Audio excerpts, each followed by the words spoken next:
You ever feel like nothing good was ever gonna happen to you? Yeah, and nothing did. So what? I'm alive, I'm surviving. That's it. I don't want to just survive. It says in these movie writing books that every character has an arc. You understand? Like everybody starts out somewheres, and they do something, or something gets done to them, changes their life. That's called their arc. Where's my arc? You know, there's only 3 steps into that ring. Just 3. And tonight it's gonna look as high as a mountain. And when you climb through them ropes, it's gonna be the loneliest place in the world, because you're gonna be in there with another fighter who wants to take you out. So now you gotta ask yourself, are you here to prove something to other people, or prove something to yourself? It won't get harder. Like, this is the hardest part. And so if you can just make it through this, everything else is downhill. It's not that the things that the dragons you're going to slay aren't going to get bigger. They are. But you become so much more equipped to slay them back. And you have so many more allies. You have people in the stands cheering for you. You have the audience. You have all of these other things that are behind you. But in the beginning, it's just you with a stick against a bear. And arguably, that fight is a harder fight to win than beating a dragon when you have a nuclear bomb and 6 nations behind you. And so it's not even like the size of the hardship, it's just also the resources and how few of them you have, and how so much of the beginning is literally burning the one thing you have, which is time. Because you have no leverage. You don't have the money to pay other people to help you. You don't have the resources to go like get someone no one can learn it for you. It's like there's a lot of the things that we care about a lot, like no one can work out for you. Doesn't matter how much money you have. No one can learn skills for you. And so in the early days, like it feels so painful because you're like, you look around to see who can help you and then you're like, fuck, it's me again. People who make moves don't wait for motivation. People who make progress don't wait for motivation. Actually, they do things when they don't feel motivated. That's the key to success. That's the key to discipline, is doing things when we don't feel motivated. Motivation is this myth that you need to feel ready to take action. Instead, we need to focus on building momentum, triggering momentum. The truth is, action creates motivation, not the other way around.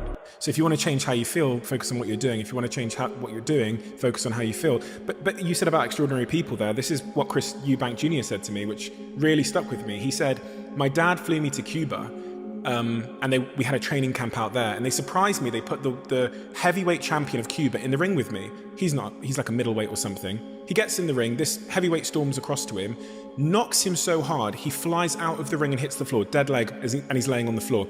He said to me, I looked up at the ring and I saw this massive Cuban heavyweight stood there.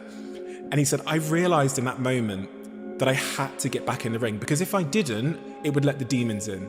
And another instance of when he talks about the demons more specifically was on his story about the treadmill. He goes, if I'm running on a treadmill and I get to mile 9 and I get complete cramp in one of my legs, and I know I've told myself I'm going to run 10 kilometers today, he goes, I will have to limp the last mile, even if no one's watching, because I can't let the demons in. And if I let the demons in, they'll show up in the 11th round of a championship fight when there's 50,000 people watching me in the audience, and I know deep in my self-story that I'm the type of person that quits when things get hard because I got off that treadmill at mile 9 when no one was watching. It would modify my self-story. The commitments we keep to ourselves and what we do when no one's watching is the most persuasive evidence that governs everything we then do every day thereafter. And this is, for me, was a huge revelation in my life, because, you know, you can look at certain people in your lives that are struggling in certain situations, and oftentimes it's a result of continually unkept commitments to themselves. Human beings are complex. A negative capability is the essence of being creative. It means you can hold 2 thoughts in your head at the same time, 2 thoughts that apparently contradict each other, but you can entertain them and not grasp at one or the other. Not pass judgment immediately. Yeah. So you're kind of able to deal with ambiguity, and you're able to say, life isn't that, it's kind of both at the same time. That is creativity, that is real thinking, you know? I mean, I could go on and on about my ideas about live ideas and dead ideas, but this is real live thinking. You're on a path right now that you believe in. But now it's getting hard and you're wondering if you've got the fucking nuts to ride it all the way through. What you're wondering right there, that weak mentality, is the old you coming back. Don't listen to that. You've got to sideline those thoughts. Kick the fucking neighbor out. Don't let him in your house. Get rid of all these weaknesses. Accept the journey at hand, knowing it's going to be tremendous. But with tremendous effort comes tremendous reward. It's a worthy cause you're on right now. You don't tell me what it is. I think that's a mistake too. You should tell everybody what it is. Let everybody know what's weak about you. Because that's not who you are anymore. Just by saying it. It's right there, you're publicly saying, I'm better than this, I want to move on. I'm not scared of this. This thing is no longer gonna be a handicap for me. I'm no longer gonna be the servant of it. I'm not gonna be the victim anymore. I'm gonna identify the problem solve, fix it. Whatever it takes, and override it. When you do that, not only are you a betterment of a person, but you have the belief and the confidence that what next. If I die a hero, my life is meaningful. And that's a meaningful life. So people can even have the same need structure, but their beliefs about how to meet those needs are the most important thing. And the needs of connection and love, growth and contribution have no downside. Certainty if you have certainty as your number one thing, you're always trying to keep life the same way and you're gonna be stressed out, especially with AI, you're gonna be really stressed out. If you're a variety person, you can have a lot of fun, but eventually it's not much variety. The life you described for all these people, now they have the money, they have the sex, they have this, they have that, they have the woman, they have the notoriety, they have the Academy Award. It all gets old. Because if we're not growing, it doesn't matter. How many people do you know that were famous, who were rich, who had supposedly everything people want and took their own life? Why did they take their life? They stopped growing and stopped having a sense of meaning by giving. There's a lot of people who want to go back, watch the game, get a drink, bag it. They want to bag the rest of the day. But the question is, are you done yet? Are you truly finished with what you came to do? And so my phrase that I've said to myself for a lot of years, and I say it in the darkest of times, don't stop when you're tired. Stop when you're done. So remember that. Are you done? A lot of you are not done. So don't sit back and be that bad team member, because everybody's watching you and everybody's gonna know you fucking bagged it. This is all part of being a leader. Being a leader sucks. You do everything in life that you do not want to do. You are unhappy 90% of your life. So many people want to build habits. They want to build meditation routine. They want to go to the gym more consistently. They want to improve their eating habits. They don't realize that the thing that's stopping them from doing that is sat at the bottom of the glass of wine that they have 4 nights a week. It's tough. Some people are able to do it and they don't mind. The cost-benefit ratio for some people is great. I'm just saying, try. Just try 6 months. And the reason that you need to put an end date on it is that it's like running a race where you know that there's a finish line. If there's no finish line, it's really hard to run the race. How are you motivating yourself to get there? I think that 90 days would be the absolute minimum. 30 days isn't long enough.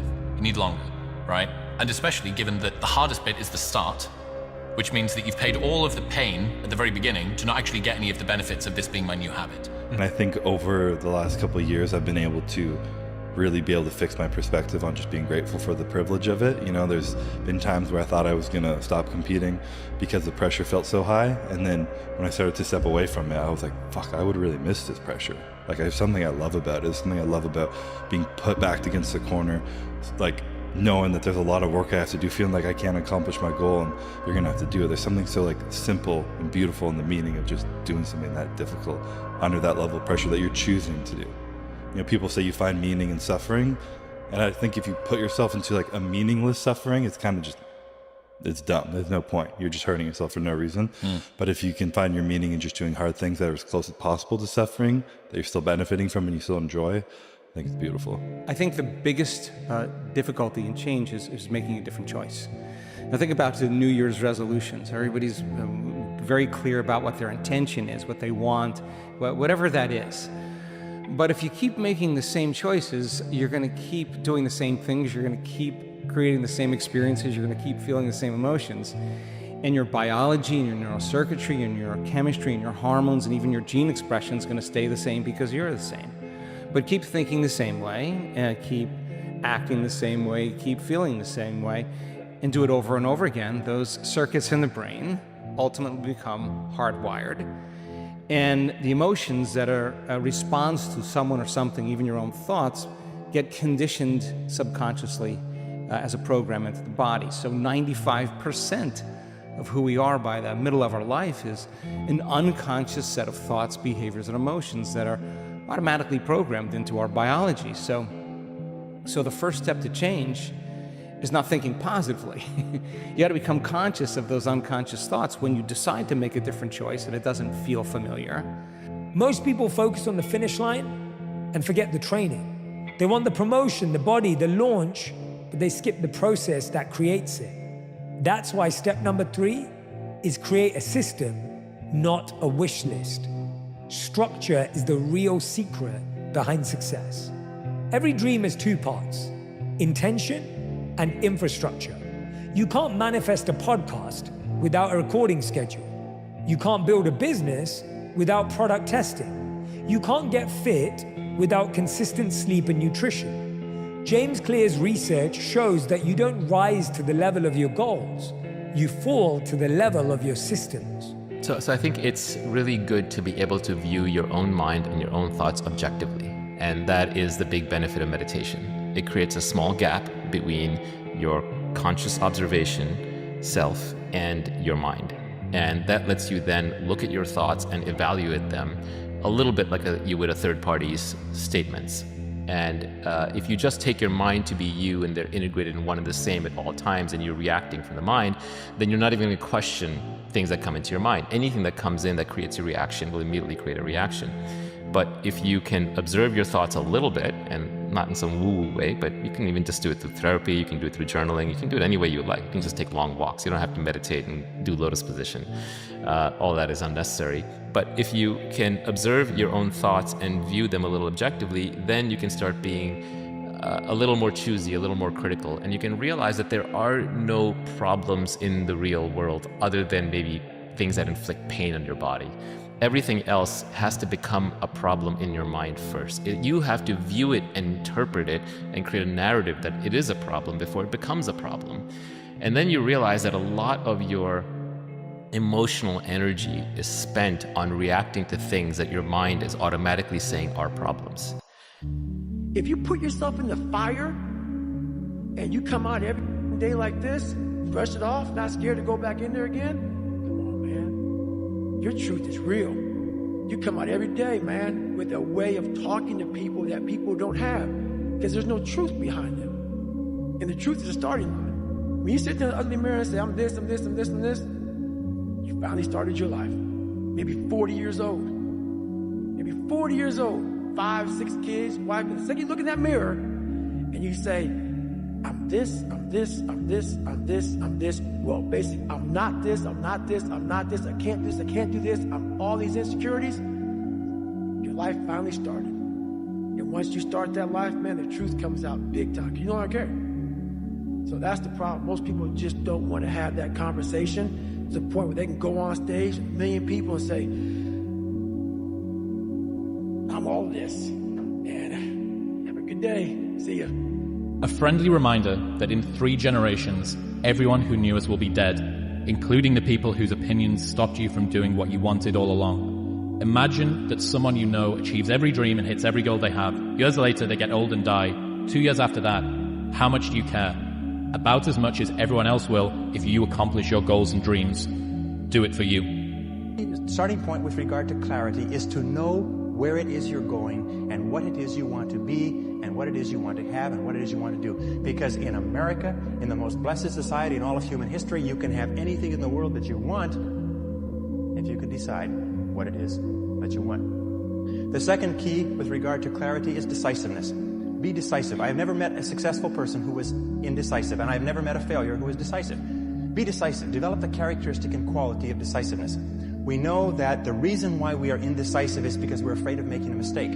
But the terrible thing is that the way that we think becomes a habit, and the habit of indecisiveness can condemn us to failure. We can be talented and intelligent and ambitious, but if we cannot make the hard decisions in our life, and if we cannot make decisions readily, then what happens is we always have to work for people who do make decisions readily. Pinpoint what I want to do with my life. What happens is you have all these voices that are telling you you're up and this can be hard, but for some reason, you put so much practice into you that you can ignore every one of them that are telling you you're not gonna make it and still be able to fuck it.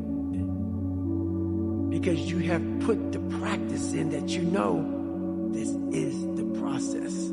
It's such a daunting task that all the voices are saying no. But you still have the conviction that I know I can do this. And that's what it took for me to get here.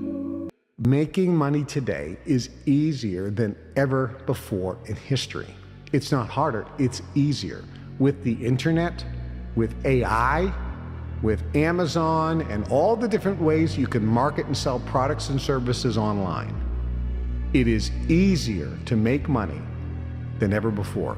You can make more money faster today than ever before in history. And you don't need a lot of money to get started. This is unprecedented. Why aren't more people making money?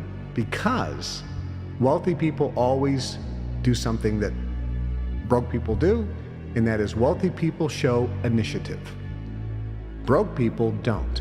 And today, the research has proven that the number of people that have and show initiative is lower than any time in history. The more I trained my mind to expect the challenge, to expect the pain, and I felt more joy in doing that, and I felt more confident in myself for showing up, because I was doing what I truly felt that I should be doing in this life. Not like, oh man, I wish I could be doing something else. And the pain didn't go away. It's just, I finally gave my pain meaning. I gave my pain meaning. Now, when you think of challenges, and I think about challenges and I look at them, it's like, yeah, that's gonna be a hill to climb. That's gonna be hard, but I see them as a good thing. They're gonna make me better. And I remember that this is the price I pay for the future that I want. I have to be willing to pay that price. And the weight might be heavy, but carrying that weight's gonna make me strong. And so you have to understand there's pain either way, but it's way more painful to do something that you don't love for the rest of your life. And so I rewrote what pain meant inside of my head. And so ultimately, I want you to understand this. The most important part of all of this was as I was doing all this, I started to fall in love with who I was becoming. I didn't just trick my brain through hacks. I partnered with my brain. We were doing something together I was doing it with compassion and curiosity and commitment. And I showed my unconscious, my subconscious, that it was safe to grow. There was no danger in growth. I wasn't going to die from growing. And so I reprogrammed my internal narrative from protection to expansion. And then most importantly, I stopped chasing easy. And I started getting excited for doing harder things because I was starting to see how I was evolving. And so the hard things are still hard. They aren't less hard. But now I've learned to run towards them because I see the benefit that's on the other side. And really, I like who I'm becoming. And I think that if you just start doing harder things and reprogram yourself to do harder things, you'll like who you become as well. Look, you have a project that's due at work that you don't feel like working on right now. Doesn't matter that you don't feel like working on it right now. You impose discipline on the situation and you do what you're supposed to do. You have a exercise, you need to work out this morning, you haven't worked out yet, you wake up in the morning, you need to go work out, you don't feel like working out, it doesn't matter. It doesn't matter that you don't feel like working out, it doesn't matter. It's not part of the calculation. Discipline overrides that.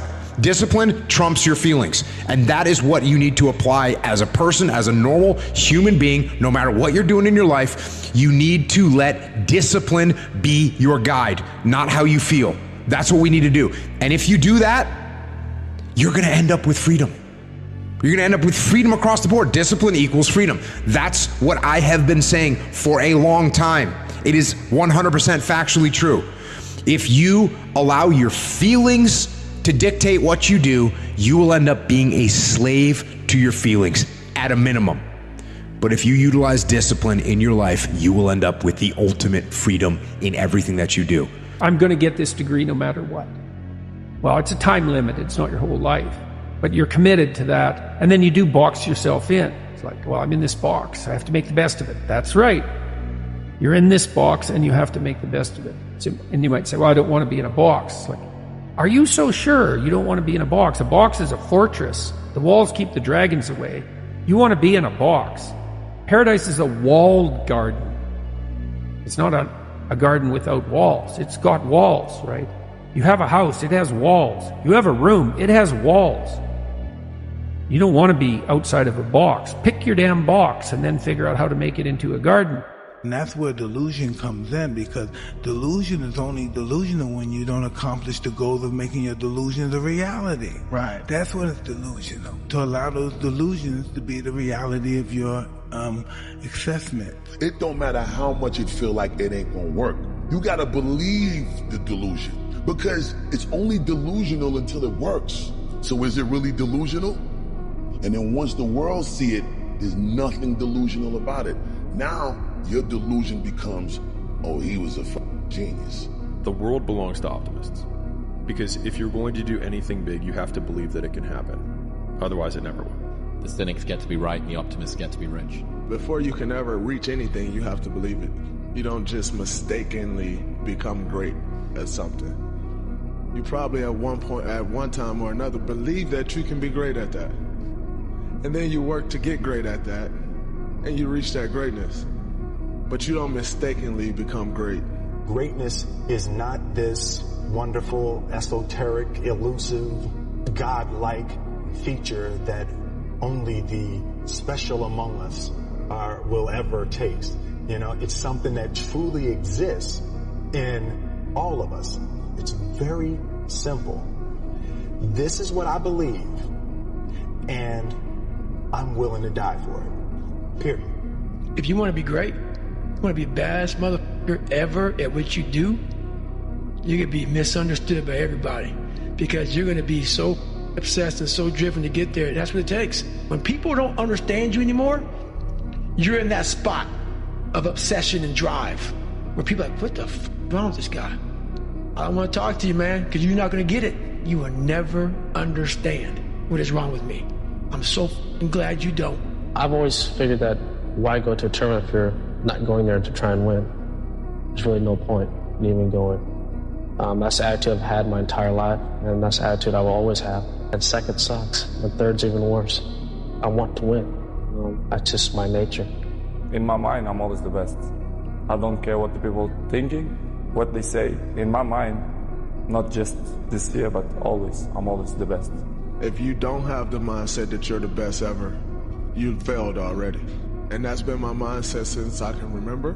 That will be my mindset as long as I can remember anything, that I am the best ever at what I do. And every day that I step on the basketball floor, I will strive to be that. But my mindset will always be as such, as I am the best. And that'll give me a shot at being the best. You probably don't want to be normal. Because if you take what normal means and put it across all aspects of life, it means that you're going to die at 74, you're probably going to be overweight, you're going to, be divorced. Mm-hmm. You're going to not really achieve anything that you want. Like, that's normal. Mm-hmm. And so it makes sense that you would be the odd man out, because most people live that life. And so, like, that was something that gave me a lot of permission to, like, be me, which was not normal. And it's a human condition to be average. It's not to be as good as you can be. It's the human condition to survive. Just get along, be average. Lots of people think that way. That's normal. It's special to get somebody to be the best that they can be, to understand the work ethic and how important it is to earn it, and you reap what you sow. That's not normal. Because we don't want to be normal. Normality is what weak people call living. I call it death. And you know what? I'm selling myself too short. I'm capable of more. And I'm hungry for it. I always felt like I could do anything. That's the main thing people are controlled by. Thoughts, their perception of themselves.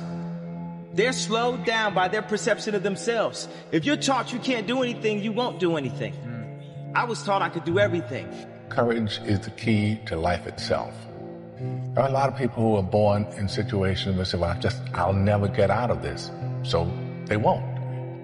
I say to people who say, well, I would like to have done so and so and so. So, well, you could have done it. So, well, I couldn't get out of here. Man, the bus runs every day. I really want to say to children out there and to people who are watching, Confucius said one time, he who says he can and he who says he can't are both usually right. If you decide to be rich today, who gonna stop you? Who? If you decide you want to be rich, all you gotta do is start. Why not? Who gonna stop you? Unless you tell it to the wrong person. If they don't have what you want, don't listen to what they say. There's no greater waste of time than justifying your actions to people who have a life you don't want. I've been listening to laughter all my career. Yeah. I've been listening to them laugh my whole career. What? An Irishman win a Cage Warriors world title? Hell no. You serious? An Irishman? An Irishman win a fight in the UFC? Hell no. Laughs all around. Okay, you gotta win. Now he wants to win a world title? Hell no, he's all talk, he's all hype, he's a joke. Laughter all around at the Joker. Then the Joker goes and wins the world title. Now he wants to win a second world title. More laughter. The sound of laughter and the sound of doubt motivates me. After 17 years in this league, what fuels you, Kevin? The competition, the naysayers, the owners who talk too much. You know, the people who don't think a 36, 35-year-old can do what I do. I take a lot of pride in my craft. I work really hard on my craft every day. And I'm a true professional. Whenever someone said to me, it can't be done, I heard it can be done.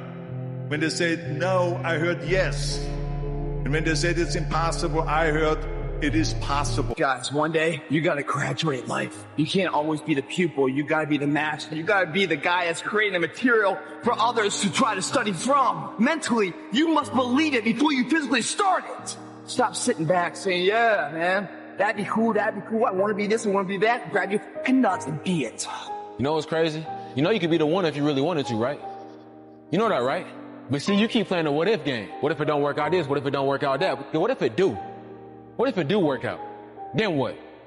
You gonna be happy, right?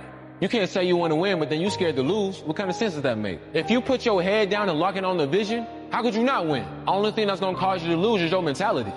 But that's between you and you, though. You're always afraid to take the first step because all you see is every negative thing 10 miles down the road. But you can do anything you want. You are bound by nothing. What are you passionate about? What do you want? It's not a bad thing to be unique. It's not a bad thing to be different. It's not a bad thing to be comfortable with yourself, regardless of what everybody else around you is doing. You are a phenomenon. You are unique. Your DNA has never occurred in the history of the universe. It will never occur in the future. You are one of a kind. So that is your source of power. To waste that is just the worst thing you can do in your life. And what the power is finding that uniqueness.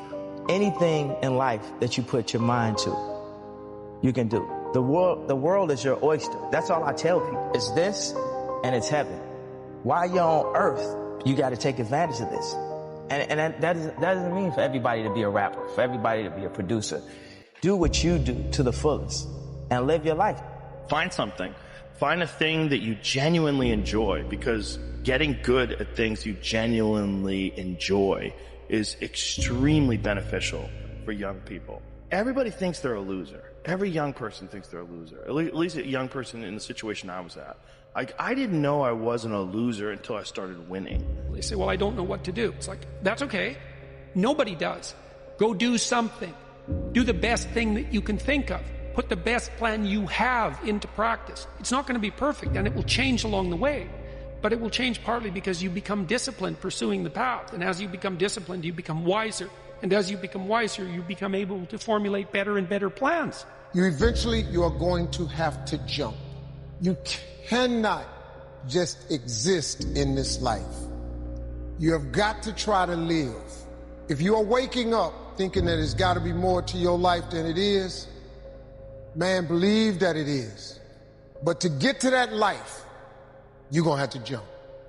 Everybody has that voice in their head that says, hey, could you really do this? If you really believe that you could be something, if you have that little voice in your head saying, hey, you got talent, you could do this, then follow that voice. When you ask me, like, why do you do it? It's because there's a possibility that you can, and that's enough. Like, I think I can do this, and so why would I not? If I know I can be something, then that's what's moving me. Just the sheer point that I might be able to do it. Everything around you that you call life was made up by people that were no smarter than you. And you can change it. You can influence it. You can mold it. The minute that you understand that you can poke life and actually something will pop out the other side, that's maybe the most important thing. And the other thing that's so interesting about being alive is that you're all in. No matter what you do, you're all in. This is going to kill you. So I think you might as well play the most magnificent game you can while you're waiting. Because do you have anything better to do? Really? Why not pick the best thing possible that you could do? Don't be afraid to dream big. You know, the saying is, if your dreams don't scare you to death, they're not big enough. Your dream needs to be bigger than you are right now. And you will only succeed to the level of your dreams. One time my mom said, you need to get a job. I said, I already have a job. I'm just not getting paid yet. I'm working on my dream. That's my job. If I'm gonna pay attention to my nightmare, I should be able to work on my dream. Well, one of them is gonna take my energy. I would rather give my energy to my dream than my nightmare.